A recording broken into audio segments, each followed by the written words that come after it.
O tema que me foi passado, tá, foi efeitos da recuperação judicial no direito do trabalho, no direito do trabalho, no processo de conhecimento e no processo de execução trabalhista. Tá? E a ideia da recuperação judicial faz parte dentro de um contexto mais amplo de uma grande discussão sobre como nós teremos as execuções ou os cumprimentos das sentenças, como hoje a nomenclatura do CPC tem preferido.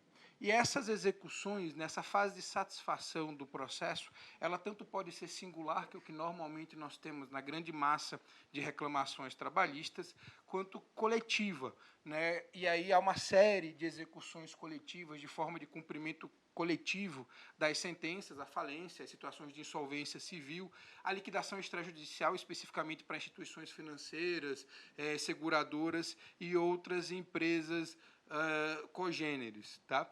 Mas o primeiro passo que eu queria chamar a atenção de vocês, antes de entrar no nosso próprio tema, é exatamente sobre a ideia de execução e esse problema que vai ser enfrentado ao longo desse relevante seminário.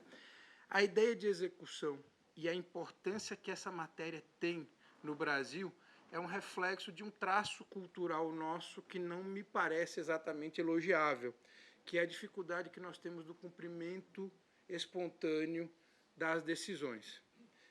E esse é um traço cultural nosso, da nossa cultura jurídica, que precisa ser mudado e que repercute muito no funcionamento do judiciário. Todos os levantamentos do CNJ, desde que foi editado o primeiro relatório Justiça em Números, denotam que a maior parte da morosidade dos processos está na fase de satisfação, na fase de cumprimento de sentença, na fase de execução. E no processo do trabalho não é diferente, muito pelo contrário, o processo do trabalho é um dos que você vê mais marcadamente essa diferença entre uma resposta rápida na fase de conhecimento e uma resposta muito lenta na fase de satisfação. E isso é um reflexo do que eu comentei com vocês e que eu chamo de dificuldade de cumprimento espontâneo, não só das sentenças, eu diria para vocês de cumprimento espontâneo das normas que nós temos aqui no Brasil. Se nós formos parar para pensar, nós estamos num país onde a gente cumpre as normas normalmente quando tem medo de ser pego. Isso vale para a norma que proíbe beber e depois dirigir, isso vale para os sinais de trânsito, né? A gente tem, inclusive, uma forma de pensar diferente dos outros países. Né? Você, por exemplo, eu me identifico com a crítica que eu mesmo estou fazendo. Se você está numa avenida movimentada, tarde da noite, olha de um lado para o outro e não vê nenhum carro, por que você vai esperar o sinal abrir? A gente raciocina, depois de um tempo, que o sinal existe para nos proteger. Se não tem carro e eu não estou em risco, por que eu vou esperar o sinal abrir para poder finalmente atravessá-lo? Eu não preciso. Então eu posso passar no sinal vermelho. Outros países não pensam assim. A gente, de uma certa forma, naturaliza essa forma de raciocinar, mas em outros países não pensam assim.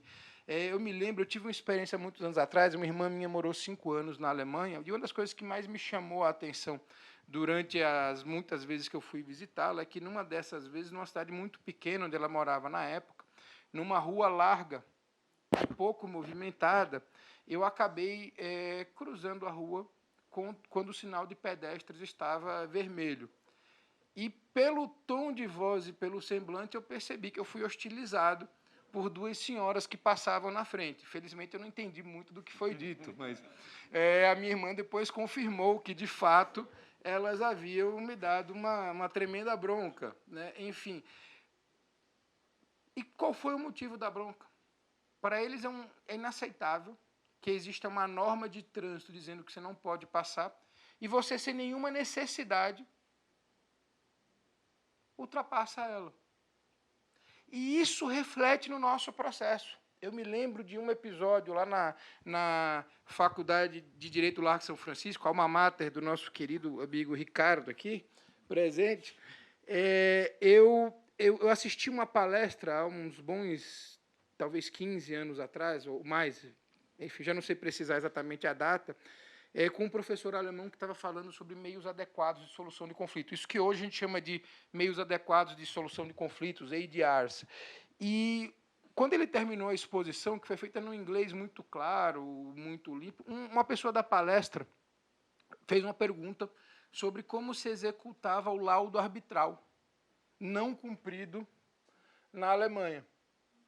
Que é uma pergunta que, para nós brasileiros, faz todo sentido. É título executivo extrajudicial. Ele queria confirmar se lá eles davam a mesma solução. E a resposta, e a reação do alemão foi mais importante do que o próprio conteúdo da resposta. Ele não entendeu a pergunta. Ele simplesmente não entendeu a pergunta. E o colega que fazia a pergunta, ele repetiu, mas no inglês escorreito, perfeito. O problema não era a dificuldade linguística. Ele repetiu a pergunta mais pausadamente. O professor alemão não entendeu a pergunta, de novo. E o professor brasileiro que presidia a mesa fez, no inglês talvez melhor ainda, a mesma pergunta. E ele continuou com dificuldade de compreender. Porque na forma deles de pensar, por que alguém vai convencionar uma solução arbitral e quando tiver a solução não vai cumpri-lo?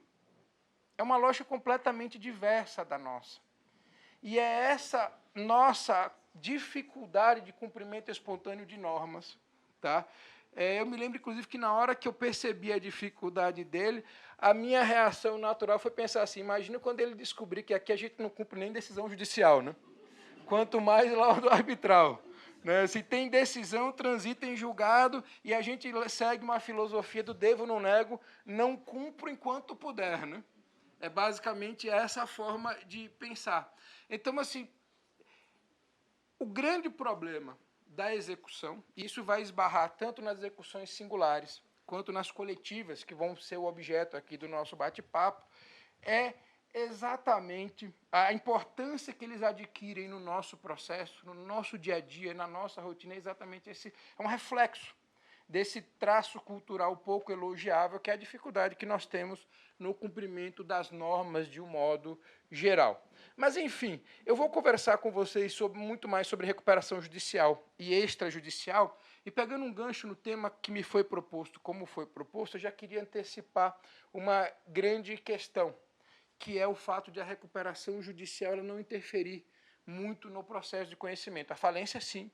A recuperação judicial ela vai muito mais para a execução, em especial para nós do processo de trabalho. Mas antes de explicar o porquê da minha afirmação, eu queria só chamar uma atenção para o que a doutrina falimentar trata como evolução do Instituto da Falência e que destaca 3 períodos na evolução do Instituto da Falência. Um primeiro período que iria ali do direito romano até a Primeira Guerra Mundial.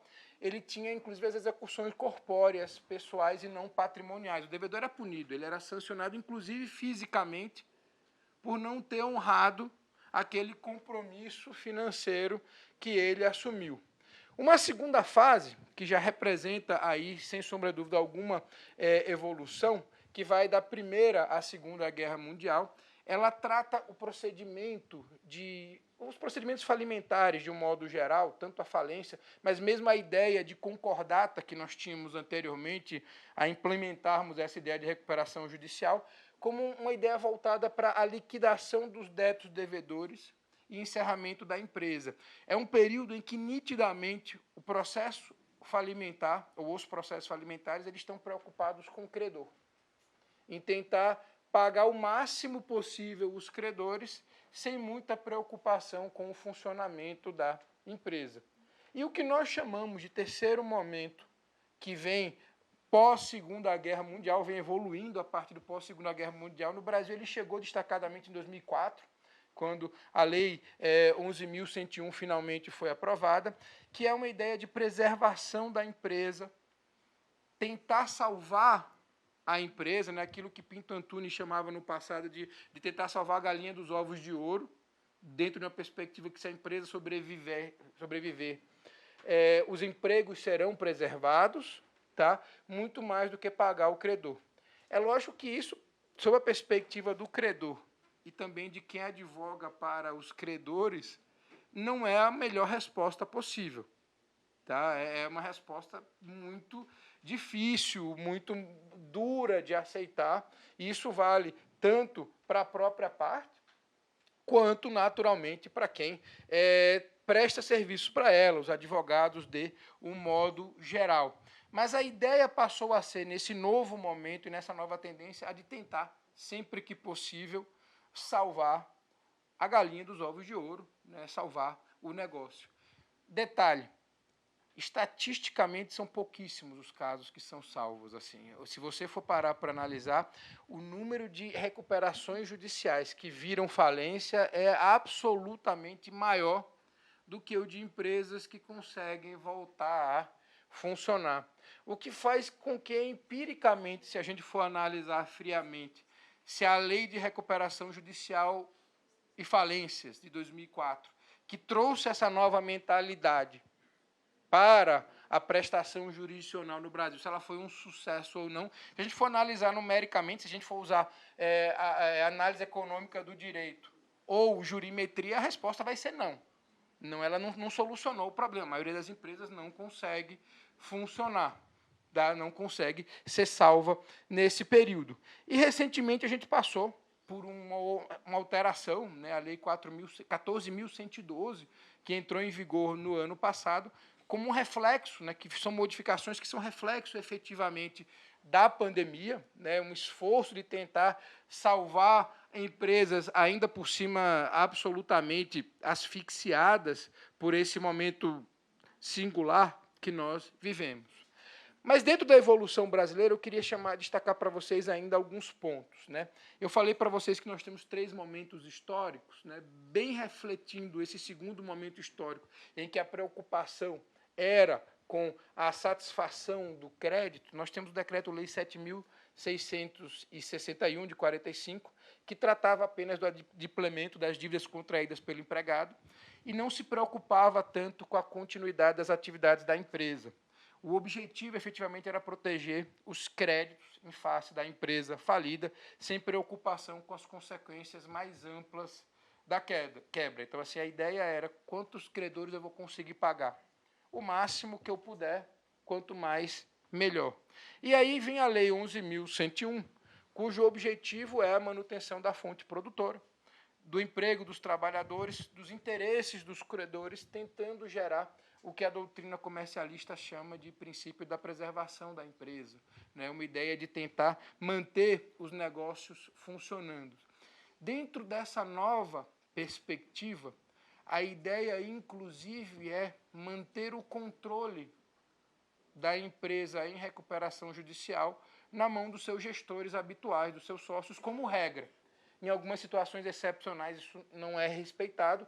Em algumas situações excepcionais, o gestor originário ele é afastado por exigência dos credores, que não o querem à frente dos negócios. Para citar um exemplo conhecido aqui no Brasil em que isso aconteceu, houve um grupo econômico baseado no Rio de Janeiro, muito ligado ao setor de petróleo, que teve muita projeção ao longo dos anos 2000, tá, que num dado momento, inclusive que o seu principal acionista e controlador chegou a figurar na Forbes como um dos homens mais ricos do planeta, num dado momento esse império ruiu e se tentou uma recuperação judicial para algumas das diversas empresas. E uma das primeiras exigências dos credores na discussão do plano de recuperação era que aquela figura proeminente, conhecida, fosse afastada da gestão. Então, assim, nem sempre na recuperação judicial os gestores habituais, os controladores da empresa vão manter o controle sobre ela. Mas a ideia inicial é essa. A ideia inicial é você tentar salvar a empresa, permitindo que essa pessoa continue a gerir sob supervisão do juiz, dos credores, mas a administração ainda vai permanecer na mão dessa pessoa. Você não muda, a princípio, essa gestão.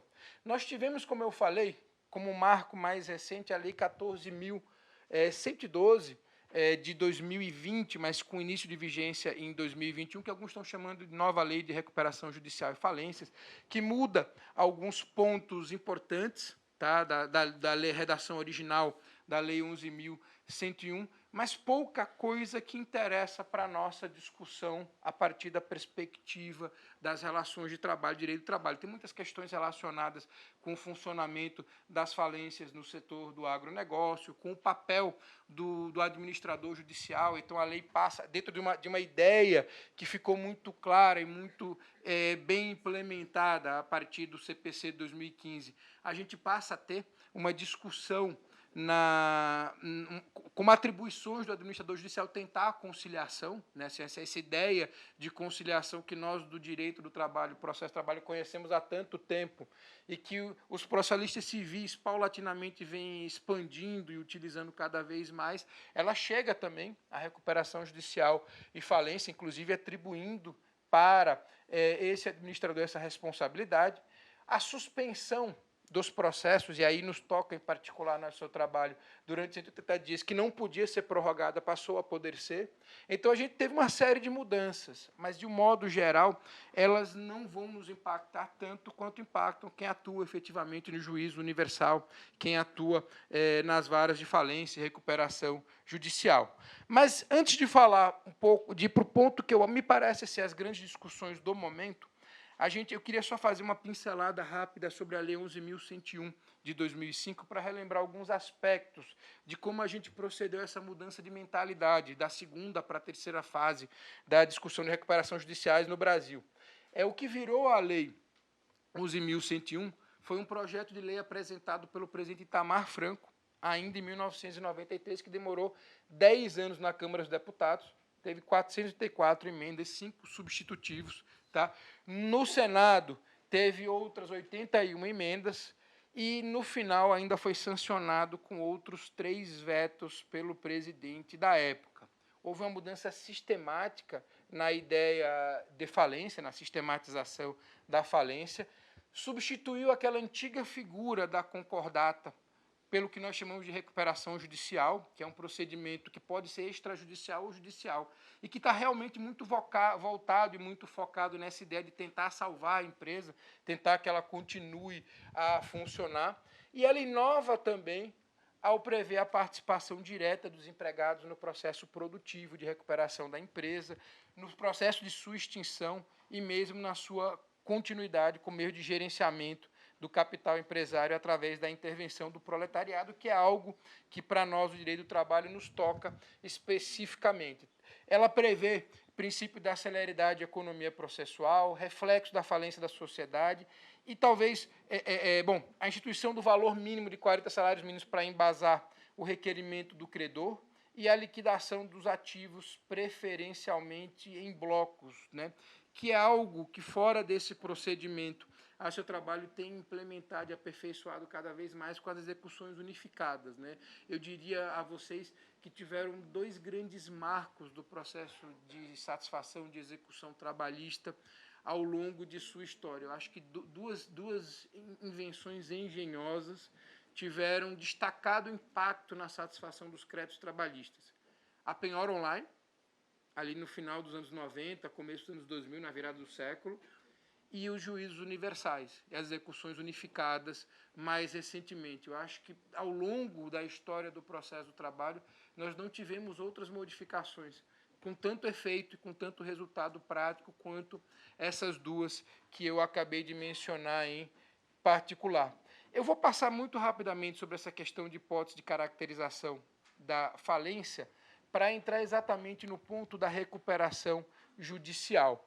Tá? A ideia de recuperação judicial, como eu comentei, substitui a de concordata. Ela tem 3 fases, uma postulatória, uma deliberativa e uma executória. Então, assim, o fato de uma empresa apresentar um pedido de recuperação judicial não quer dizer absolutamente nada, mas no dia a dia forense, o que a gente mais vê é isso, né? Pedido de suspensão de processo, de execução, porque a empresa pediu a recuperação judicial. Na prática, isso não significa absolutamente nada, não significa que ela será aprovada pelos credores, muito menos que o plano é viável e que aquela perícia prévia, tá, que a legislação, agora já existia a previsão, mas antes você discutia se ela seria obrigatória ou não, agora a lei é muito clara no sentido de que o juiz da vara de falência, o juiz do juízo universal, ele deve determinar uma perícia prévia para ver se o plano é viável ou não, se essa empresa tem socorro ou se é só alguém tentando postergar um pouquinho mais o que é absolutamente inevitável.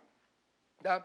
Vem a fase deliberativa, e aí vem depois a fase de implementação do plano de recuperação, que, como eu comentei com vocês, a princípio é implementado pelos gestores tradicionais da empresa, mas sob uma supervisão rígida da vara de falência. Tá? Tem uma série de requisitos que estão relacionados com a viabilidade econômica, tem um prazo certo para terminar, e isso faz muita diferença quando a gente pega os processos individuais e singulares para analisar, porque vira e mexe você vê pedido de suspensão referente a plano que já passou os 2 anos. Assim, tipo, o cara está pedindo para suspender hoje a execução, e a resposta que eu normalmente dou nesses casos é dizer o seguinte: excelência, ok, ele está pedindo agora por um plano lá atrás, mas cadê o plano? Ele mostra que o plano existe mesmo, foi aprovado, está sendo implementado, já foi pago, porque pela diferença de tempo, já deveria ter tudo ter sido pago. Perceberam? Pede a suspensão da execução trabalhista por conta de um plano de recuperação judicial que deveria prever o pagamento dos créditos trabalhistas num prazo curto de tempo, que muitas vezes já passou. Ele diz: não, já que ele reconhece a dívida com esse trabalhador, onde é que está essa dívida no plano? Ela às vezes nem foi lançada no plano. Ela nem existe, mas o motivo da suspensão da execução trabalhista é a existência desse plano que sequer reconhece a dívida que está em discussão no juízo trabalhista. Então, uma série de formas de se responder a esses pedidos, né, de suspensão da execução trabalhista, da fase de satisfação trabalhista, porque existe um plano de recuperação judicial aí paralelo. Tá? A recuperação judicial não altera os contratos de trabalho, né? O sujeito continua sendo empregado do mesmo CNPJ, da mesma empresa, os chefes continuam sendo os mesmos, não há mudança em relação a isso. O que acontece, às vezes, isso traz um complicador a mais, é de você ter pessoas contratadas especificamente para a recuperação judicial, que viram credores extraconcursais, né? Ou seja, numa escala de prioridade, ainda recebem antes dos próprios trabalhadores que estavam na empresa quando ela veio à bancarrota, faliu, enfim, teve os seus problemas. Tá? E a gente tem algumas discussões que eu vou enfrentar com vocês na sequência sobre a sucessão de empregador, que é um tema que também nos é muito caro no processo do trabalho. E as discussões são inúmeras. A gente criou também uma figura de recuperação extrajudicial que também funciona muito pouco, porque depende de um consenso entre credores e devedores que dificilmente é alcançado. E me parece que mesmo quando credores e devedores conseguem alinhar alguma coisa, preferem submeter isso, os credores em particular, preferem submeter isso ao judiciário pela supervisão que o juiz universal acaba fazendo nesse processo. A lei trouxe uma série de polêmicas, uma das que sempre é mais lembrada, e aí não diz respeito à recuperação judicial, mas sim à falência, é a ideia de a limitação dos créditos trabalhistas, do privilégio dos créditos trabalhistas a 150 salários. E tem muitas discussões na prática que essa afirmação que a lei parece naturalizar muito facilmente, mas que na prática trazem muitos complicadores, né? Uma delas é, por exemplo, os juros. Eles são privilegiados ou viram quirografários? Tem um decreto que trata da liquidação extrajudicial das empresas do setor financeiro que diz que os juros não têm natureza privilegiada, ainda que sejam incidentes sobre o crédito trabalhista. Mas a esmagadora jurisprudência trabalhista diz que o acessório acompanha o principal, e por conta disso, se o principal é um crédito privilegiado, os juros também o serão necessariamente. Então, todos os juros decorrentes daqueles 150 salários mínimos, que é o máximo de privilégio que nós teríamos, eles também têm que ser pagos a início. Parece uma bobagem, mas isso normalmente é a diferença entre receber e não receber. Normalmente, o que cai para crédito quirografário não é pago, ou é pago uma ínfima parcela do que seria o total. E aí a ideia é os reajustes incidentes sobre esses 150 salários mínimos, eles também têm que ser pagos antecipadamente. Tá? Discussões sobre a exigibilidade das multas previstas no artigo 467 e 477 da CLT, né, quando você tem um processo de falência, quando você tem um processo de recuperação judicial, também uma discussão que me parece bem superada em relação a esse ponto. Uma que foi absolutamente renovada é exatamente a da correção monetária e dos juros, porque nós tínhamos uma situação, até não tanto tempo atrás, em que nós tínhamos no processo do trabalho a correção monetária e uma aplicação de juros de 1% ao mês, que normalmente era o que compelia alguns empregadores a pagar mais rapidamente, porque é uma conta elevada, né? Com juros de 1% ao mês, dependendo da correção monetária do período e do índice utilizado, você dobrava um crédito em 6 anos facilmente, dependendo de algumas pequenas variáveis. A conta virava o dobro em 6, 7 anos, dependendo do índice de correção que você somasse esses juros na época. Então, muitos empregadores que acabavam pagando, antecipando o pagamento, ou satisfaziam a dívida, pensando nos juros e no valor que essa dívida poderia gerar, né? Eu me lembro, em particular, de uma situação, de uma audiência, que demorou 6 anos para ter instrução, que foi adiada inúmeras vezes, sempre a pedido da reclamada. Eu patrocinava, nesse caso, o reclamante. E depois de 6 anos, numa tentativa de conciliação, antes mesmo da instrução do processo, eu me recordo que a juíza perguntou, né, se nós havíamos conversado sobre uma proposta conciliatória, e eu disse que a gente tinha conversado muito já, que já tínhamos passado e trocado várias planilhas para lá e para cá, mas nunca tínhamos conseguido chegar a um consenso. E a colega virou para mim e falou: doutor, mas também, ó, a planilha que o senhor me mandou por último, esse valor é de não sei quanto, isso aí não dá. Aí eu falei: doutora, se você olhar a planilha, ele é só juros. E os juros chegaram nesse patamar porque a audiência foi adiada, acho que 4 ou 5 vezes, a pedido de vocês, né? A pedido da reclamada. Então, assim, como vocês estão reclamando dos juros agora, se vocês são os principais responsáveis pela incidência deles? E isso, em termos de empresa com recuperação judicial aprovada, fazia uma diferença tremenda. Porque na hora que a empresa ela tinha o seu... Não na hora que ela pedisse, porque normalmente as empresas pediam ao plano e já pediam para não pagar mais juros. Tá? Mas na hora que o plano fosse aprovado, os juros paravam de incidir. Tá? E a ideia é que eles parem de incidir a partir da efetiva aprovação do plano. E aí incidia só a correção monetária. O reajuste ia ser muito menor. Perceberam? Eis que o Supremo Tribunal Federal, recentemente, ele naquela discussão se aplica TR ou IPCAE, ele resolve dizer que não aplica nenhum dos dois, né? Se aplica a Selic para resolver tudo. E essa, eu diria para vocês, talvez em todo desabafo mesmo, e um desabafo mais como professor do que propriamente como advogado, está cada vez mais difícil dar aula de direito diante das decisões do Supremo Tribunal Federal. Porque você estuda a vida inteira alguma coisa, né? E vem uma decisão e adota exatamente o contrário. E eu não estou nem falando da decisão de fundo. Eu estou falando de uma premissa elementar de processo, que é aquela adstrição do julgamento ao pedido, né? O julgamento é para discutir se aplica TR ou IPCA, e aí eles vêm com Selic. Percebe? Como, né? Assim, e mais, assim, mas toda vez que eu penso, né, no meu sofrimento, né, como professor de direito do trabalho, de processo do trabalho, em ensinar as coisas e depois vir uma decisão e desconstruir tudo aquilo que você aprendeu a vida inteira, estudou, questionou e viu, e muda, e às vezes uma decisão por maioria, às vezes uma decisão monocrática, tá? Eu fico imaginando o que sofrem os professores de processo penal, né?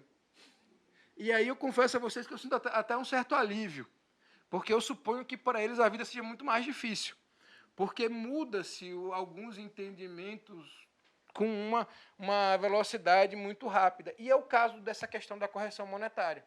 Antes, quando você tinha juros e algum índice de correção, fosse a TR ou fosse o IPCAE, você sabia que a lei de recuperação judicial não seria aplicável. Perdão, os juros não seriam aplicáveis às empresas em recuperação judicial por força de uma previsão legal expressa na lei de recuperação judicial. Mas e agora que você não tem mais separação? Você não aplica nada, então o crédito movido contra a empresa em recuperação judicial não vai ter nem correção monetária? Ou você aplica a Selic também? E aí passou-se a ter para as empresas em recuperação judicial o mesmo tratamento que para qualquer outra empresa. Perceberam o impasse criado? Para mim, eu não tenho a menor dúvida de adotar a segunda corrente. Eu acho que é absolutamente expropriatório e viola uma série de princípios constitucionais você não ter reajuste num crédito a partir dessa interpretação. E se o Supremo Tribunal Federal quer que a Selic resolva tudo, e ela também faz a reposição das perdas econômicas, adicionando a isso o papel dos juros, isso vai valer para as empresas em recuperação judicial também.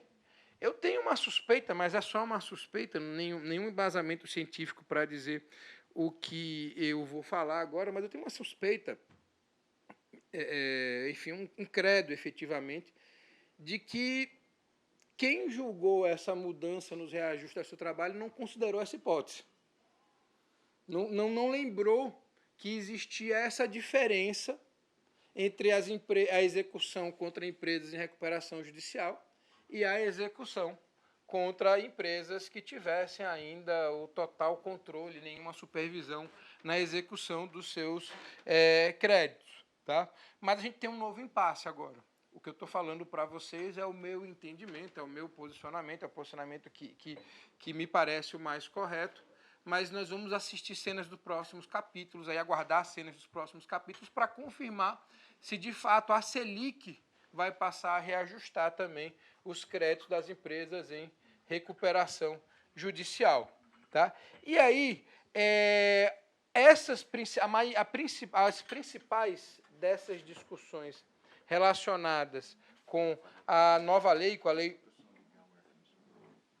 11.101, elas foram enfrentadas pelo Supremo Tribunal Federal num julgamento de 2009 que acabou validando a Lei de Recuperação Judicial e Falência nos principais pontos que a gente discutia. Tá? A sucessão de créditos trabalhistas, a falta de sucessão de créditos trabalhistas, o limite de conversão de créditos trabalhistas em quirografários, tá? E a discussão acerca da exclusão, né, dos créditos trabalhistas do juízo universal, que foram os 3 principais pontos tratados nessa ADI tombada com o número 3934, julgada em 2009. Tá? A primeira delas, né, a de sucessão, está no artigo 60, parágrafo único, que foi questionada nessa ADI, é uma que prevê que o objeto da alienação vai estar livre de qualquer ônus e não haverá sucessão do arrematante nas obrigações do devedor, inclusive as de natureza tributária, né, a interpretação que se dava era de quando se usou a expressão inclusive as de natureza tributária, estava incluindo também as trabalhistas, que a ideia era, se uma empresa em recuperação judicial ou se uma empresa falida tem um bem leiloado, em algum momento, né, vendido com autorização judicial em algum momento, se o comprador correria riscos de ser considerado sucessor do vendedor, dessa empresa em recuperação ou falida. E o entendimento que acabou sendo chancelado pelo Supremo Tribunal Federal é o de que não.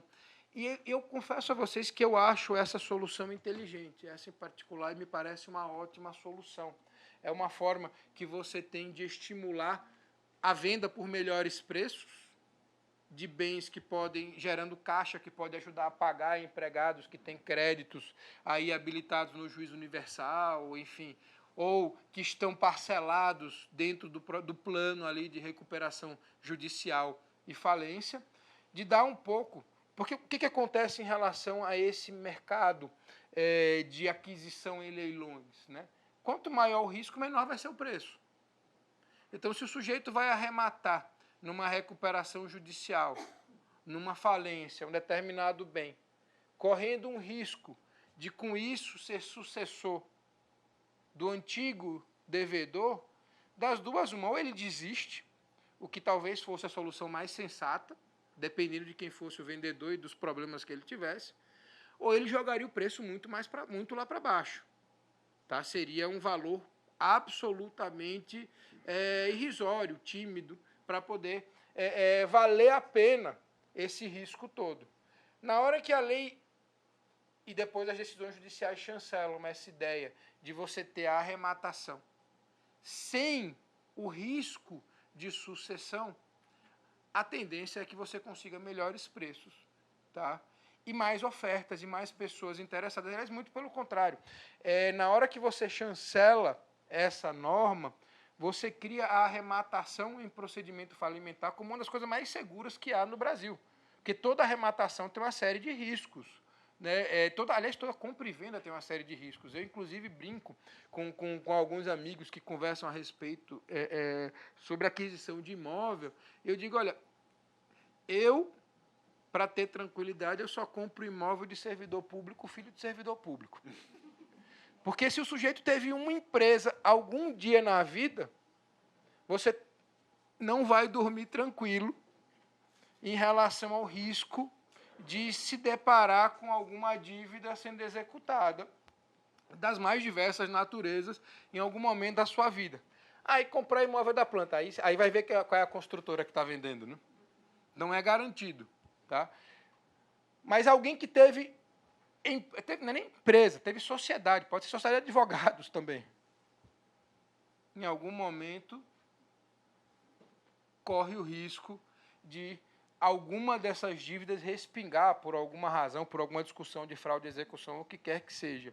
E na hora que essa lei é respaldada com essa ideia de não admitir sucessão, para esse tipo de arrematação, você cria um estímulo interessante para as compras feitas dentro desses procedimentos, o que pode ajudar tanto no preço, como eu falei, mas nesse próprio mercado em particular. Aqui eu comparto com vocês uma decisão bem antiga do TRT4, que adotava um entendimento contrário, né? Adotava o entendimento de que a responsabilização era solidária, mesmo em caso de arrematação numa recuperação judicial. O caso envolvia a Varig, né? Enfim. Mas é uma discussão que tem sido abandonada, né? Se nós pegarmos as decisões mais recentes sobre o tema, e as decisões do Supremo Tribunal Federal, inclusive a partir da decisão do Supremo Tribunal Federal, todas têm caminhado no sentido de chancelar essa lei que afasta a sucessão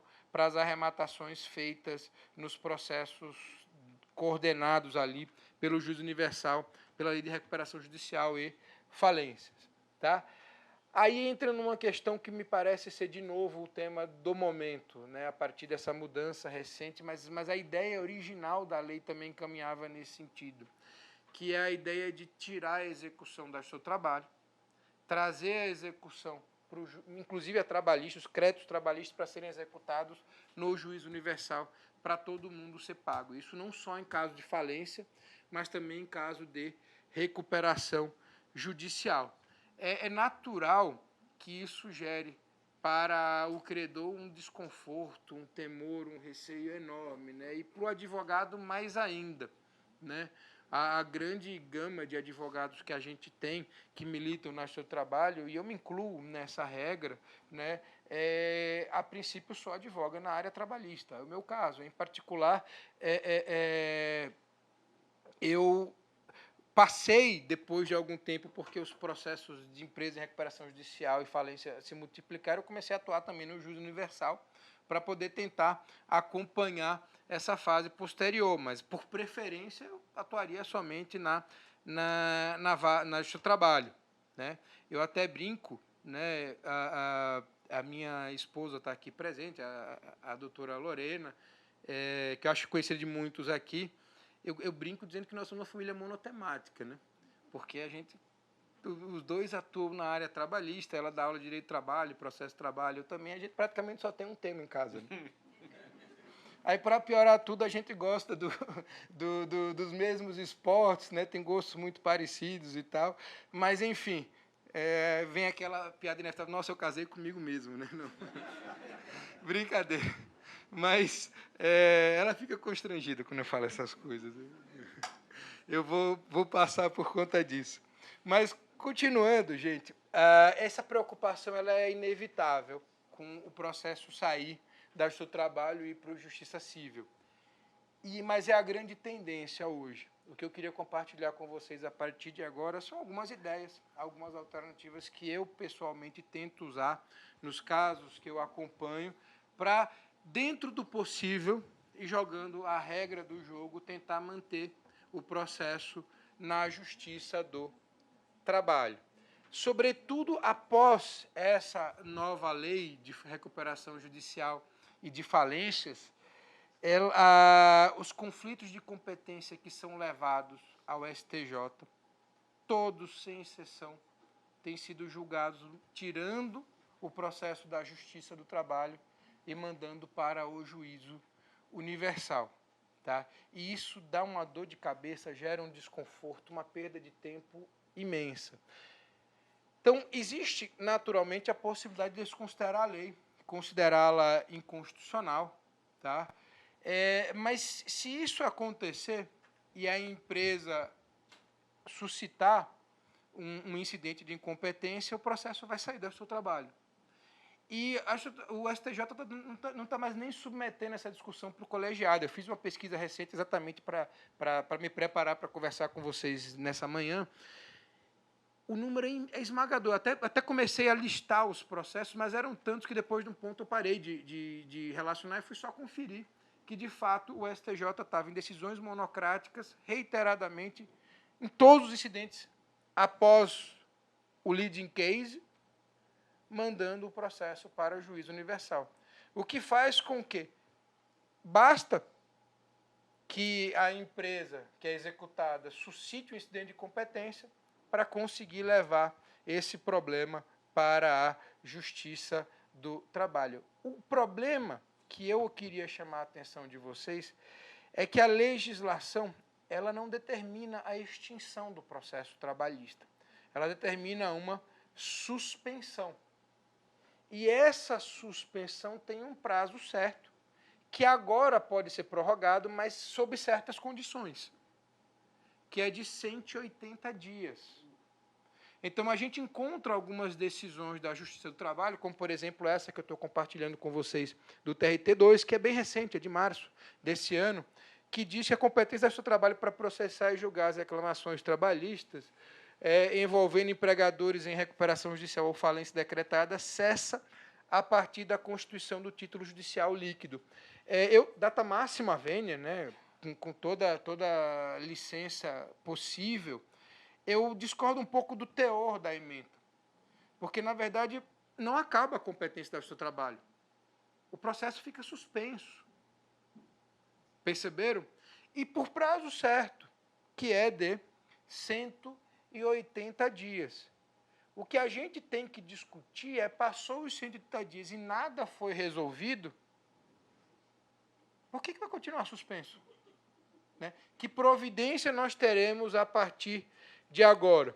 E aí eu trago para vocês algumas decisões engenhosas, né? Essa primeira, bem antiga, mas respaldando a ideia da suspensão, mas algumas outras mais interessantes, recentes, que diz, a competência do seu trabalho vai até a apuração do respectivo crédito a ser inscrito no quadro geral de credores pelo valor determinado em sentença. O prosseguimento na seara trabalhista em fase dos sócios, assessores ou integrantes do mesmo grupo econômico somente tem lugar quando não solvidos os créditos ou solvidos parcialmente, porém, no momento oportuno, término da suspensão a que se refere o parágrafo 5º do mesmo dispositivo legal. Embora essa decisão tenha sido desfavorável ao exequente, ela sinaliza um caminho perfeito para solucionar o problema. Suspendeu o prazo? Suspendeu. É 180 dias. Passou os 180 dias, não foi pago, não foi incluído no crédito, não foi resolvido o problema. Tá bom, então vamos reativar o processo trabalhista que está suspenso, não foi encerrado, e agora vamos considerar ir atrás dos sócios. Vamos ver as outras alternativas. É o próprio caminho dado pela legislação. Essa me parece efetivamente a solução mais interessante. E esse acordo em particular do TRT 10, Eu gostei, em particular, da forma como ele foi redigido e do esclarecimento, porque eu subscreveria a afirmação e ele me parece também discordar daquele acórdão que eu refleti, sobre o qual eu refleti criticamente agora há pouco, né? Não há extinção da execução trabalhista na hora que o crédito vai ser habilitado no juízo universal. O que tem uma suspensão, tá? Essa suspensão, ela fica aguardando o efeito da habilitação do crédito trabalhista perante o juízo da quebra, sem prejuízo da execução trabalhista prosseguir em todos os seus efeitos contra outros devedores não alcançados por benefício similar, inclusive eventuais devedores incluídos em razão da desconsideração da personalidade jurídica. Esse é um ponto que me parece muito interessante da discussão. A empresa tem recuperação judicial. Ok. O plano foi aprovado. Ok. A execução deve ser suspensa. Sim. Em relação a ela. Se houve desconsideração da personalidade jurídica anterior, existem outros devedores, outros executados. E a suspensão em relação a ela, a princípio, a meu juízo, né, não beneficia os demais executados.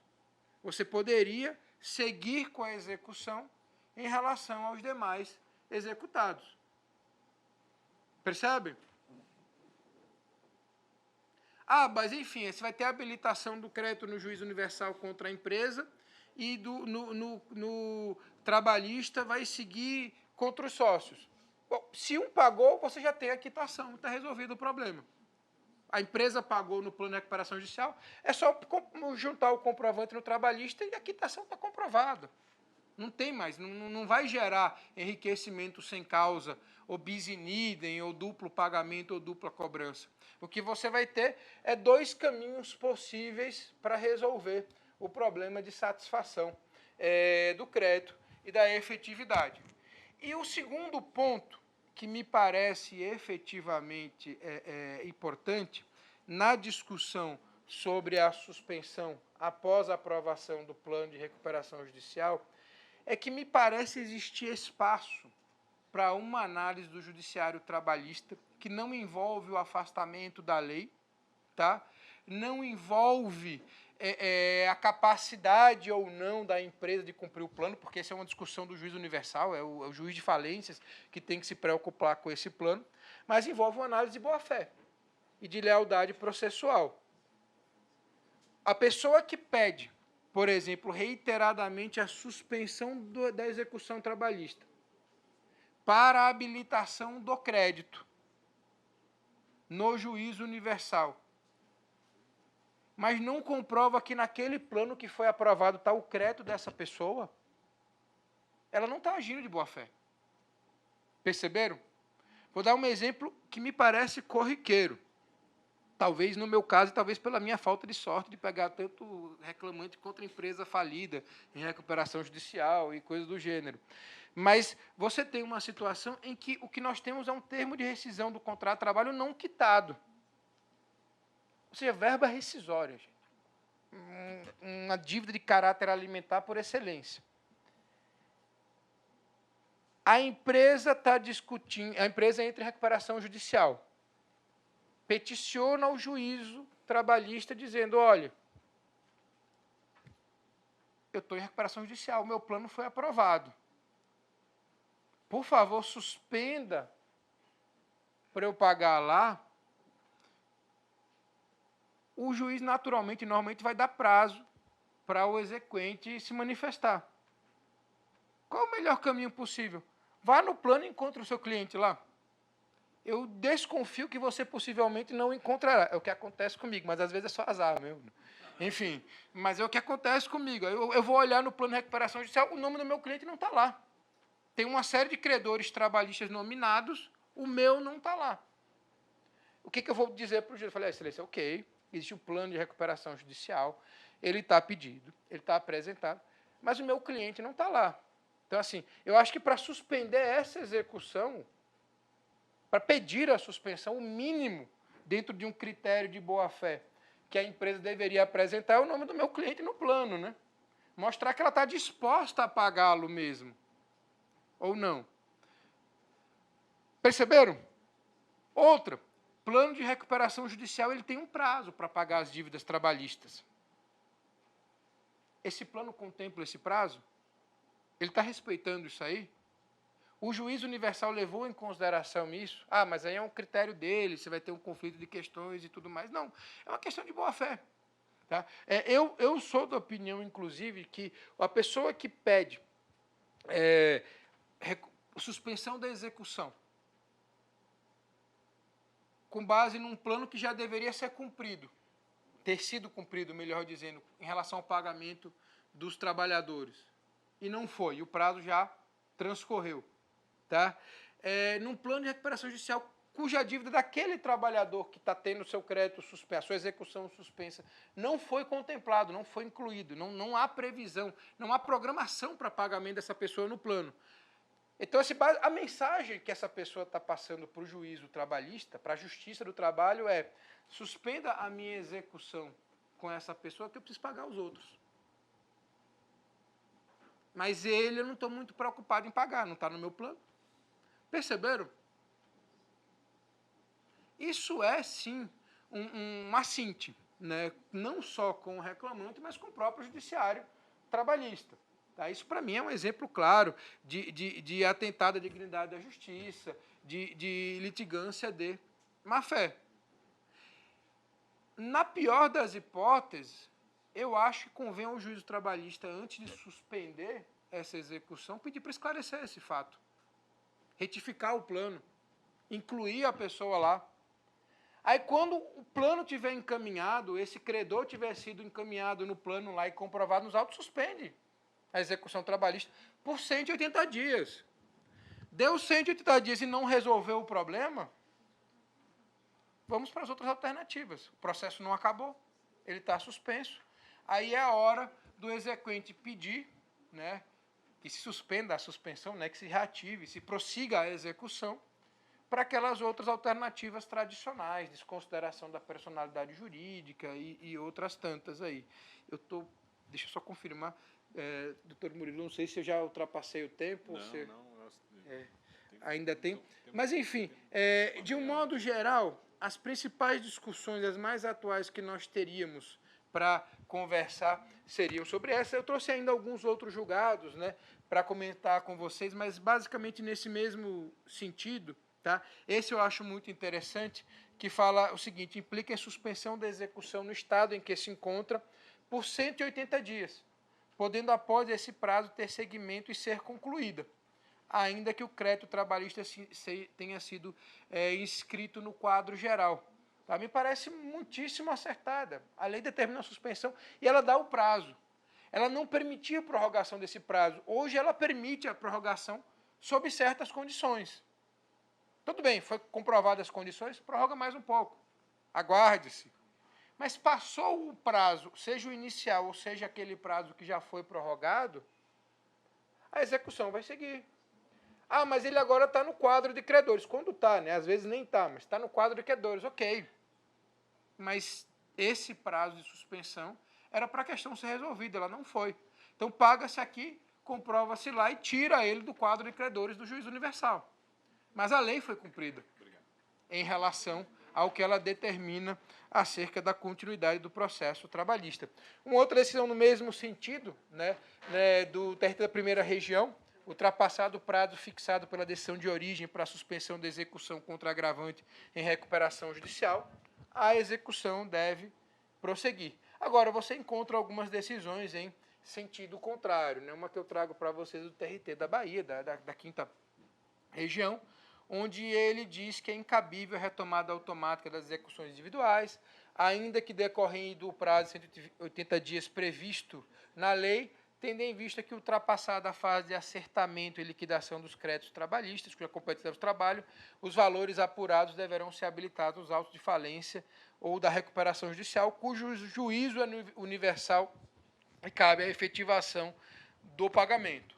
Assim, é obrigatório que os autos do processo de execução trabalhista estejam mantidos no arquivo do meritíssimo juízo de origem, a teor da norma de regência sudo referida, cujo procedimento também está previsto no procedimento da Corregedoria Geral do Trabalho. Ou seja, é uma decisão afastando a ideia de retomada da execução uma vez inscrito os créditos trabalhistas. E aqui, já caminhando para o final, até para dar espaço para debates, para as perguntas e tudo mais, eu queria propor uma reflexão, né, para todos nós. Né? A gente já tem contra a justiça do trabalho fatores imensos, inúmeros, discursos muitos não verdadeiros, né, do tipo só tem seu trabalho no Brasil, né, enfim, completamente equivocada essa afirmação. O Brasil tem 98% das ações trabalhistas do mundo, né, uma fake news que foi tão difundida que um ministro do Supremo Tribunal Federal, numa conferência no exterior, disse isso. Tá?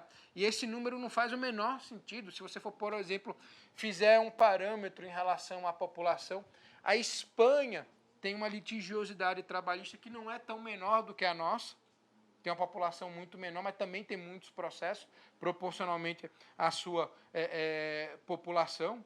Poderíamos citar inúmeros outros que caminham na mesma situação, e praticamente todos os países do mundo vão ter alguma forma de solução de conflitos trabalhistas. Na França vão ser conseil de prud'homme, com uma particularidade em primeira instância de ainda ter uma certa composição vogal classista. Na Espanha vão ser várias especializadas da justiça comum, Portugal, mas enfim, todas vão ter alguma solução, mas não existe isso de que só o Brasil tem justiça do trabalho, só o Brasil tem com a roupa, com a característica que nós temos, da mesma forma que só o Brasil tem uma camisa da seleção amarela com aquele logo específico. Amarela tem outras, mas com aquele distintivo da CPF só nós temos. Então, assim, é uma particularização do nosso modelo. Tá? Além disso, né, nós temos um processo de desidratação da justiça do trabalho a partir de decisões de instâncias superiores, do Supremo Tribunal Federal em particular. Né? O que nós estudamos acerca da ampliação da competência em 2005, nós estamos aprendendo tudo, né? A partir das decisões mais recentes do Supremo Tribunal Federal. Né? O exemplo talvez mais emblemático que eu tenho para compartilhar com os senhores é o da representação comercial. Quando a emenda constitucional 45 veio, né, nós tínhamos uma discussão de fato. Né? Quando mudou a expressão dissídios entre trabalhadores e empregadores, qual era a amplitude dessa mudança? Houve quem dissesse que não mudou nada, porque queriam que, na verdade, ao invés de você ter mais tipos de relação de trabalho julgadas no seu trabalho, queriam que mais pessoas fossem empregadas. Ou seja, que você ampliasse o espectro da relação de emprego e não que você começasse a aceitar que outras formas de trabalho viessem para o seu trabalho.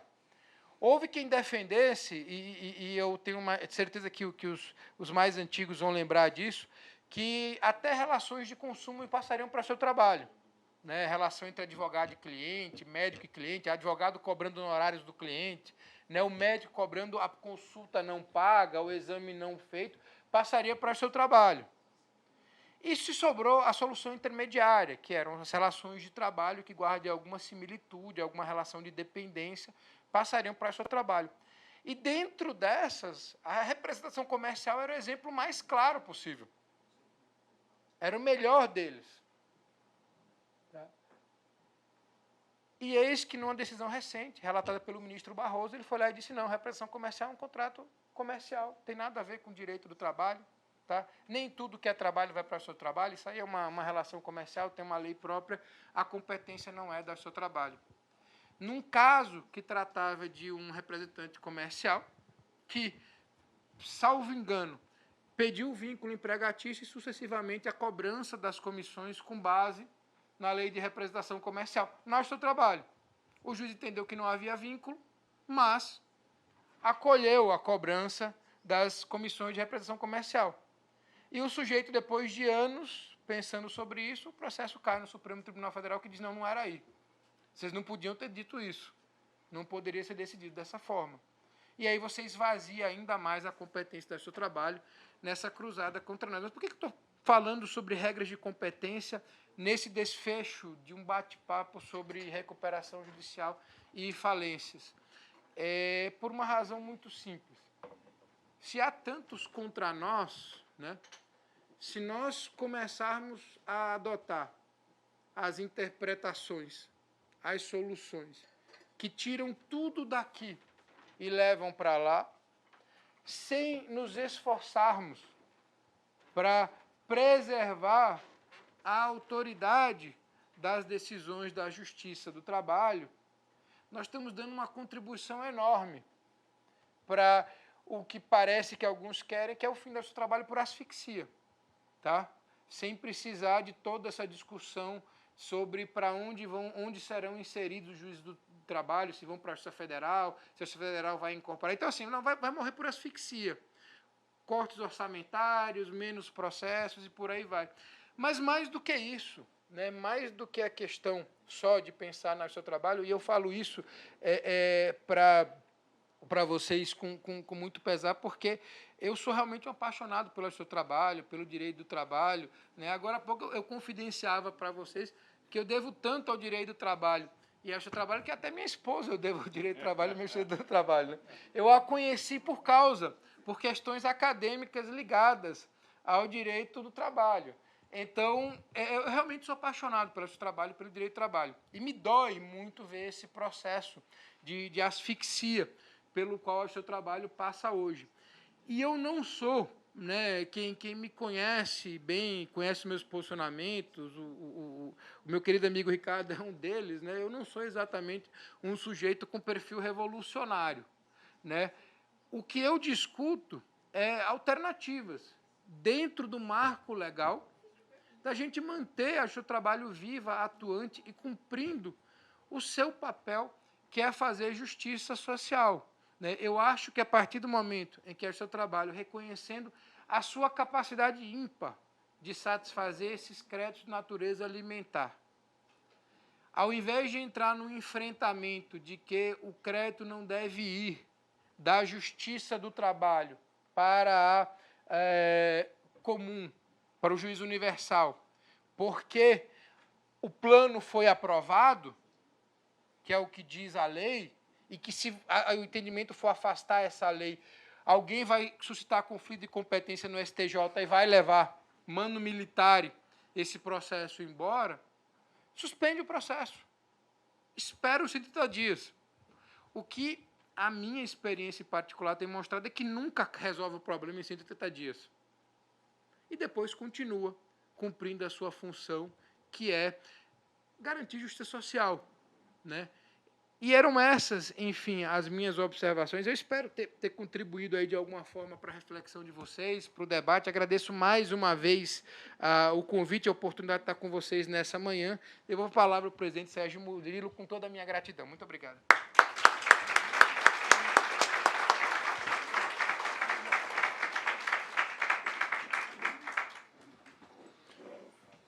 Pois bem, é maravilhoso encontrar numa pessoa só essas características que, ao longo da palestra, nós vimos alternar, né? Do acadêmico, do professor e do advogado. Né? E ele transitou com a maior naturalidade nesses ambientes, e essa experiência foi capaz de nos trazer o preenchimento de muitos vazios que tinham ficado da nossa interpretação, pelo menos da minha interpretação, e essa capacidade imensa que ele tem de esclarecer as questões, qualquer que seja, por qualquer aspecto que se apresente. Né? Trouxe para a gente algumas questões muito interessantes a respeito dessa incomum história nossa a respeito do cumprimento das normas. O desembargador Célio tem uma história também muito interessante para contar, conta sempre também com fruto da experiência aqui dessa escola, em que um certo colega já aposentado tentou comprar livros de execução nos Estados Unidos, né? Pediu recomendações num evento e saiu com a lista vazia, porque também não sabiam exatamente do que eles estavam falando. A respeito do modo incisivo, como o professor Jorge menciona, das questões do STF e dos seus posicionamentos recentes e dessa asfixia da Justiça do Trabalho, eu vou me permitir, professor, me dê licença, fazer uma recomendação àqueles que nos assistem do livro que foi lançado há uns 2 ou 3 semanas, do professor Lorival Barão, que trata com uma profundidade impressionante, com a clareza espetacular e, sem nenhum pudor, coloca o dedo na ferida nesse aspecto, trazendo essas interpretações de modo muito vigoroso e com aquela característica que é peculiar ao professor Lorival, que é não especular e trazer as suas justificativas até do ponto de vista da jurimetria, não é? E, já que eu fiz aqui uma propaganda do Lorival, vou fazer uma outra propaganda aqui da desembargadora Ilse Bernardi Lora, que, enfim, de alguma maneira idealizou esse encontro, e que ela tem um artigo publicado, foi publicado em janeiro desse ano, na revista Síntese, não é? E que eu recomendo intensamente que os senhores se apropriem dos conhecimentos que ela lança ali. Ela faz uma análise histórica muito interessante, análise da jurisprudência, e ainda que ela faça um pequeno recorte a respeito da discussão, da repercussão dessa nova lei de recuperação judicial e falência, ela consegue trazer também uma quantidade imensa de informações. E eu vou me valer aqui de uma provocação, usando do fato de eu estar na presidência e ninguém poder me tomar o microfone nesse momento, não é? Esse privilégio enorme de fazer uma pequena provocação com base em 2 observações que constam desse artigo da desembargadora Ilse, e ela, em determinado momento, ela menciona a discussão a respeito da competência do juiz de trabalho para promover a desconsideração da personalidade jurídica.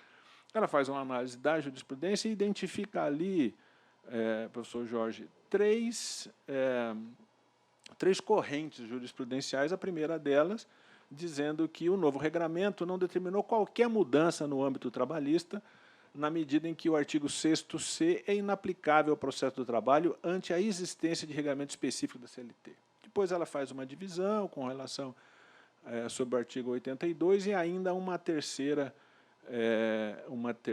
corrente bem identificada, que não cabe a desconsideração da personalidade jurídica do trabalho, na hipótese da falência, remanescendo a competência do ramo especializado para a prática da hipótese.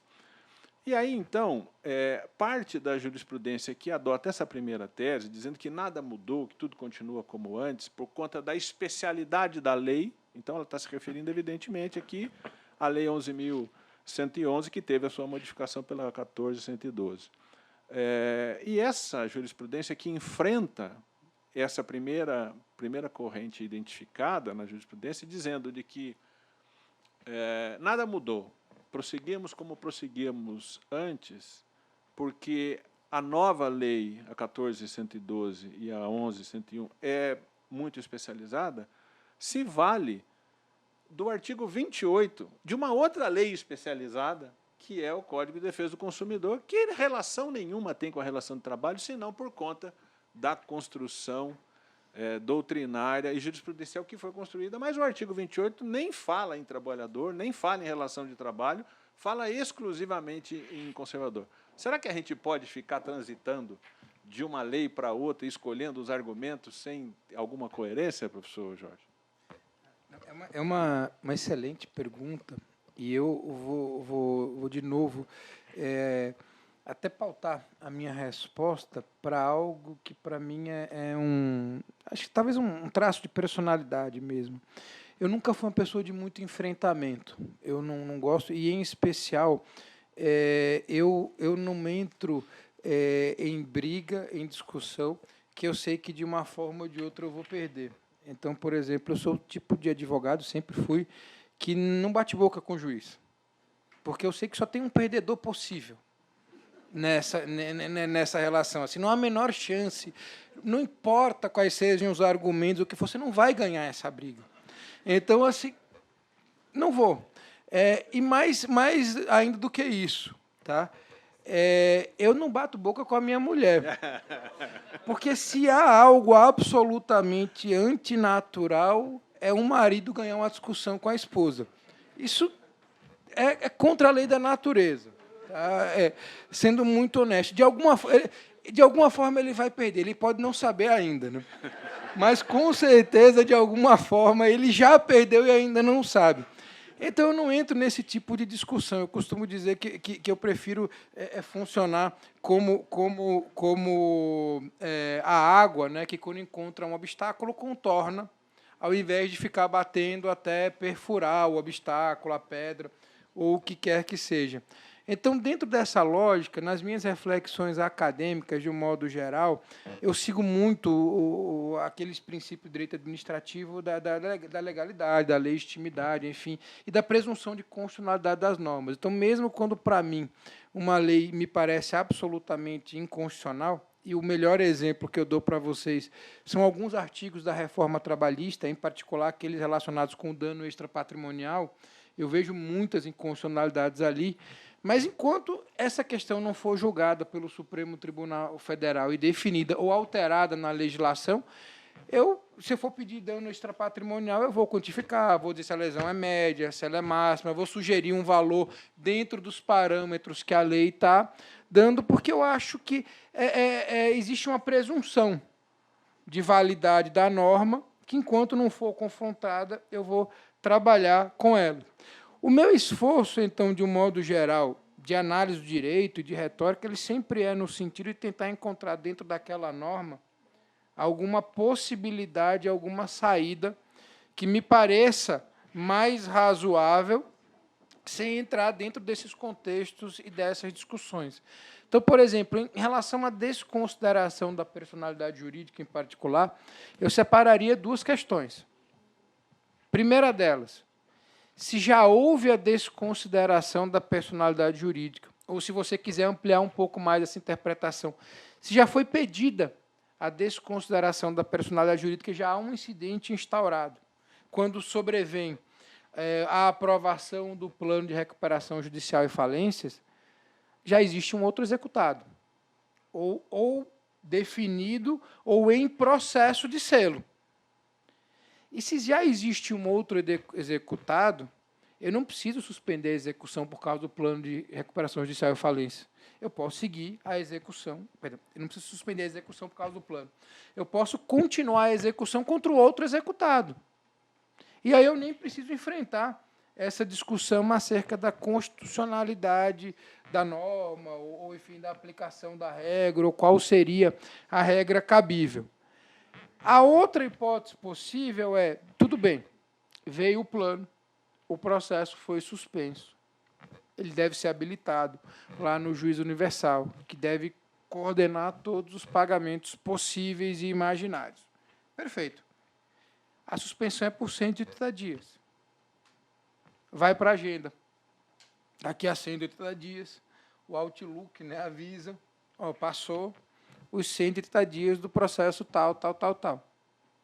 Peticiono, dizendo, olha, Excelência, o processo ficou suspenso em 80 dias, os 180 dias já passaram.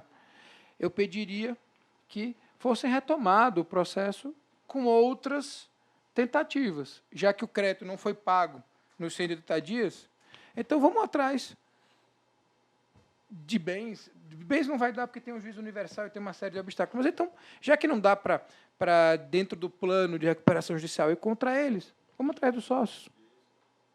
Esses mesmos que pediram por seus advogados para suspender por 180 dias e não pagaram, e às vezes nem incluíram o exequente na relação de credores, que eles paguem agora, então, aqui. O tempo eles tiveram, né? Os 180 dias regulamentares. Mas o prazo foi prorrogado por outros 180. Não tem problema, vai para a agenda de novo. Daqui a mais 180, já passou um ano nessa brincadeira. Né? Daqui a mais 180, um ano do primeiro pedido de suspensão, eu vou lá e peticiono de novo. O processo estava suspenso. Teve tempo bastante. Um ano, não pagaram, não incluíram no rol de credores, não tem promessa, não tem plano, não tem nota promissória, não tem nada. Esse caminho não vai servir para a satisfação do crédito. Vamos tentar um outro? Qual? Desconsideração da personalidade jurídica. Qual é o fundamento? O artigo 50 do Código Civil, o artigo 28 do Código de Defesa do Consumidor, enfim, o artigo 2º, parágrafo 2º da CLT, né, que sempre foi o fundamento da desconsideração da personalidade jurídica, segundo a tese da querida professora Tereza Narras, né? Enfim, eu vou dar todos os fundamentos que eu puder imaginar, mas para dizer, agora vamos para a desconsideração da personalidade jurídica. Mas sem entrar nessa discussão de que a norma é inconstitucional, para depois levarem para o STJ essa discussão, não. A norma foi aplicada, foi cumprida, eu nem protestei, esperei terminar o prazo, não resolveram. Porque pode acontecer, eu nunca vi, tá? Mas numa situação hipotética, né, e bastante numa perspectiva otimista, vai que o plano funciona mesmo e o crédito é pago nos 180 dias. É maravilhoso. Seria absolutamente fantástico. Nunca aconteceu comigo. Mas, às vezes eu acho que eu não tenho sorte. Né? Às vezes eu tenho... enfim, algumas pessoas nascem com sorte, outras não. Né? E dizem que tem um ditado que diz que, né, sorte no amor, azar no jogo. Né? No meu caso, eu tive sorte no amor, estou tendo azar nos processos. Né? Enfim, às vezes isso existe, mas... eu insisto, eu acho que a gente tem essas soluções que contornam o problema, elas me parecem normalmente potencialmente mais eficazes do que entrar em embates sobre a constitucionalidade, inconstitucionalidade, invalidade da lei e coisas do gênero. Não sei se eu respondi a sua pergunta. Sim. Respondeu, aliás, de forma muito elegante, não é? E acho que nos deu até um roteiro bem desenhado né, a respeito desses procedimentos, e acho que todos nós podemos refletir sobre esse roteiro e essa advertência, né, sobre a fuga das nossas convicções pessoais em troca do funcionamento do processo de modo bastante adequado, ainda que isso leve um prazo que nem é tão ruim assim numa situação dessa. Eu acho que a gente tem tempo para uma pergunta. Já temos uma mão lá levantada, lá, do Cícero.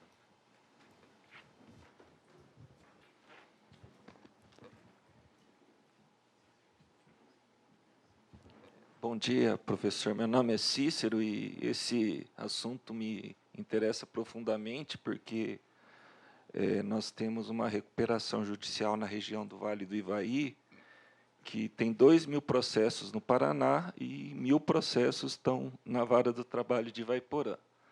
Mas eu queria chamar a atenção, bom, com relação ao que o senhor falou sobre o grupo econômico, por exemplo, a jurisprudência do TRT9 é pacífica. Eles não admitem que se aguarde a solução do plano de recuperação para executar o devedor solidário. No caso, é até um caso interessante, porque envolve empresas controladoras estrangeiras sediadas na Índia. Né? Bom, mas o que eu achei interessante e queria colocar aqui para o debate é que, na realidade, surgiu uma questão específica dessa recuperação judicial que criou um precedente que eu considero bastante relevante da nossa sessão especializada, que foi o seguinte: quando começaram a chegar os recursos do tribunal, os primeiros, eu não tinha ciência da jurisprudência do STJ que manda habilitar os extraconcursais. Né? Então, basicamente, essa recuperação é datada de setembro de 2015 e agora está fazendo aniversário de 7 anos. Então, inicialmente, se habilitou o misturado, concursal com extraconcursal, expedia a certidão, mandava para lá. Até que, em 2020, eu nem lembro exatamente, apareceu num processo o despacho do juiz da recuperação de São Paulo, dizendo o seguinte: indefiro a habilitação do crédito extraconcursal, que deve ser perseguido pelas vias próprias. Todos os desembargadores aqui conhecem esse processo, né? Essas empresas, e aí, a partir desse momento, em 2020, eu iniciei, em Ivaiporã, as execuções dos extras concursais. E aí, lógico, a primeira coisa foi o tal do conflito de competência. Mas o problema é que não existia o conflito de competência, porque eu me dava por competente e o outro juiz se dava por incompetente. Então, o STJ não conheceu dos conflitos de competência, advertindo que incumbia ao advogado entrar com o recurso cabível, né? Quando esse processo chegou na sessão especializada, teve um ou dois que foi dado provimento ao agravo de petição da empresa, até que o desembargador Adilson falou: espera aí, pessoal, esse é um caso diferente. Houve uma... Até o desembargador Marcos falou que a gente não devia usar a palavra autorização, né? Mas uma espécie de cooperação judicial se possibilitou que o juízo trabalhista recuperasse. E aí, efetivamente, nesse precedente da relatoria do desembargador Adilson, se fixou que, no caso em que o juízo da recuperação declinou da execução do crédito extraconcursal, se pode executar, e é o que está sendo feito, apesar que com muita dificuldade para achar dinheiro, enfim. Mas eu achei interessante porque depois eu conversei com outros juízes e descobri que muitos juízes do cível, eles também têm uma grande resistência aqui no Paraná a habilitar créditos extraconcursais, né? Então, eu achei bastante interessante esse precedente, porque abre uma possibilidade importante na jurisprudência do Paraná inteiro. E agora a questão dos 180 dias para executar um concursal, não sei, aí teria que ver com os desembargadores o que eles acham. Eu, no meu caso, eu sigo a ferro e fogo o que a sessão especializada manda, eu faço, porque, não sei, eu acho difícil discutir. O caso dessa concurso era diferente, porque na época não existia o precedente, né? Mas eu vejo dessa forma, né? Já existe avanços jurisprudenciais, tanto no grupo econômico, que todas as turmas aceitam, né? E também na questão do extraconcursal, quando o juiz da recuperação declina, né? Cícero, a sua intervenção foi excelente, foi maravilhosa. Porque, de fato, você me chamou a atenção para a circunstância de que eu foquei muito na ideia da desconsideração, mas não, o grupo econômico também é um excelente exemplo, e a lógica é a mesma. Assim, se tem mais de um condenado no grupo econômico, não importa se há uma empresa em recuperação judicial, o processo segue contra outros, né? Inclusive, eu tenho hoje, na minha advocacia, muitos processos contra uma construtora muito conhecida. Eu sempre evito citar nomes, né, mas uma construtora muito conhecida a nível nacional, que se envolveu em alguns escândalos de corrupção, sofreu uma série de penalidades e foi criando outras empresas para continuar operando, inclusive disputando e participando de licitações, né? Como a primeira pessoa que me procurou era um alto funcionário dessa empresa que conhecia todo o movimento de formação das holdings e das tentativas de fuga, etc., e tinha muitos documentos nesse sentido, né, eu montei uma estratégia de um processo, e são aqueles processos que a audiência dura 3, 4 horas só para discutir grupo econômico. Assim, a prova oral é para discutir um grupo econômico absolutamente controverso, todo em cima disso daí. E o nosso esforço é exatamente isso. As empresas que contratavam os funcionários delas, 3 já pediram recuperação judicial. O que a gente tenta fazer? Chegar nas holdings e nas que ainda estão ativas e operando, para justamente não precisar cair nessa questão. Porque se tiver uma que não está em recuperação judicial, não faz sentido suspender a execução. São todas solidariamente condenadas, todas foram solidariamente condenadas. Então, o seu exemplo do grupo econômico ele é maravilhoso, ele é perfeito, até agradeço porque me possibilitou incluir. Acho que eu foquei muito na figura da desconsideração do sócio, e o grupo econômico é um exemplo melhor ainda do que o do sócio. Sobre a outra observação que você fez também, de uma forma muito adequada, da renúncia, em particular, do juízo universal em relação à cobrança dos créditos extraconcursais, é um raciocínio, uma linha que serviria para qualquer tipo de crédito, né? Assim, se o outro juízo não quer discutir e você tem algum elemento que lhe permita não discutir, inferir, né, que o juiz universal entende que isso não deve ir para lá, você tem o argumento que precisava para manter a discussão na Justiça do Trabalho e encontrar uma solução para isso. O exemplo que você trouxe foi o do crédito extraconcursal, mas a gente poderia imaginar algum outro, talvez, eventualmente, pela questão do tempo, da data. Assim, vai que o juiz universal entende que uma determinada dívida não deve ir para o juiz universal por alguma razão. Ótimo, então fica aqui. Se você não quer, eu quero. E aqui eu faço mais uma vez uma referência à doutora Lorena, a minha esposa. Ela tem uma afirmação que eu acho bárbara, que ela diz sempre que é o seguinte: se o juiz estadual não quiser, eu quero.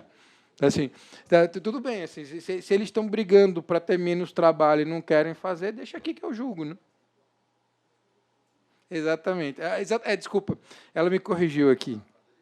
Ela costuma dizer o seguinte, que ela é igual a juiz estadual, julga tudo. Chegou para ela julga. Se a parte não discutir, chegou, ela julga. E eu acho que essa é um pouco a nossa perspectiva de preservação da justiça do trabalho. Né? Se nós que trabalhamos no direito do trabalho começarmos a migrar, fugir e abdicar de manter a discussão conosco, né, em algum momento nós seremos os principais responsáveis pela asfixia. Ou talvez nós estaremos contribuindo para essa asfixia que eu comentei agora há pouco. Eu não sei se eu respondi todas as suas observações, Cícero, ou perguntas.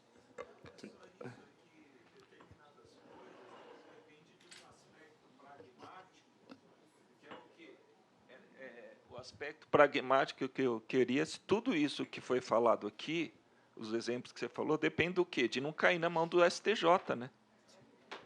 Então, na realidade, esse precedente da sessão é porque não caiu na mão do STJ e possibilitou, né? Agora, se é um caso que cai na mão do STJ, aí não tem o que fazer, né? É só o aspecto pragmático que eu queria chamar a atenção em relação às colocações, inclusive aos 180 dias, né? Se a sessão especializada mudar o atual entendimento e deixar de aplicar a jurisprudência do STJ, desde que isso não esteja subordinado ao conflito de competência, é só a sessão especializada entender que é assim, né? É simples. Muito bem. Muito bem. Eu lamento informar a todos, mas ao atingirmos o tempo, eu quero aqui, em nome da Escola Judicial e do Tribunal, agradecer a presença do Dr. Jorge Cavalcante Bolsinhas Filho, agradecer a palestra, agradecer essa disposição de dividir conosco essa sua multifacetada conjunto de conhecimentos que nos deu condições de reflexão e de estratégias em enfrentamento da matéria. Eu quero também agradecer a todos aqueles que estão aqui, que são aqueles a quem se endereça esse trabalho, não é? E essa dedicação da escola em construir um evento jurídico com essa disposição. Voltamos às 13h30, penso que o cerimonial deve se referir a esse fato e, enfim, vamos encerrar por aqui. Muito obrigado, professor.